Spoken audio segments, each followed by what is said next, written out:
কি খাওয়া লাগে?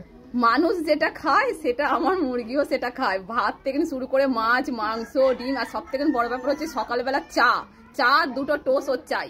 ওকে দিয়ে দেবো, খেয়ে নিয়ে এবার সারাদিন করবে। ঠিক আছে, আমি বলছি তো সারাদিন। এর নাম চুনুয়া।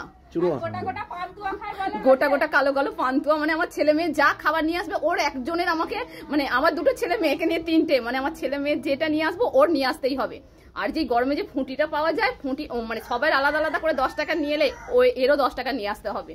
আমার স্বামী ট্রেনে থেকে হকারি করে আসলে ওরা পা ছাড়বে না যতক্ষণ একটা কালো পান্তুয়া না দেওয়া হয় ওকে, মানে এতটাই। আর স্যার যেটি পড়াতে আসে পাশের বাড়িতে ডাকবে, ও আমাদেরকে তুলবে যে স্যার পড়াতে এসেছে, তোমরা তাড়াতাড়ি ওঠো। স্যার বলছে না না আজকে আমি পড়াবো না, তুই আর চেঁচাস না, আজকে আমি এদের বাড়িতে পড়িয়ে তারপর পড়াবো। তারপর ও বন্ধ হয়ে যাবে, আর একটু কথা বলবে না, চেল্লাবে না, কিছু করবে না। স্যার তার পরের দিনকে এসে বলছে তোমার মুরগি আমার সঙ্গে কথা বললো, আমি বারণ করলাম, আর একটুও চেল্লালো না। মানে পাড়ার ঘুম ভাঙায় একদম, মানে এই ঘুম ভাঙিয়ে দেয় একদম। কতদিন ধরে আছে? 3 বছর। 3 বছর বয়স হয়ে গেছে।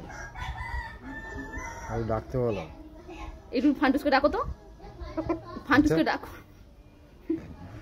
ফান্টুসকে ডাকো, ফান্টুসকে দিয়ে খেলতে চলে গেছে। ফান্টুসকে ডাকো একবার, বিন্দিয়াকে ডাকো, বিন্দিয়াকে। আর কাকে ডাকবে? এই তোর মাকে ডাক। আমার ছেলে মেয়েকে ডাকে। তোর মাকে ডাক। ডাকো ফান্টুসকে ডাকো। ফান্টুস কোথায় গেছে? ফান্টুসকে ডেকে দাও। দেখতে পেয়ে গেছে, ডাকবে না। ও এই আজ চলে এলো নাকি? হ্যাঁ, ভিডিও হচ্ছে।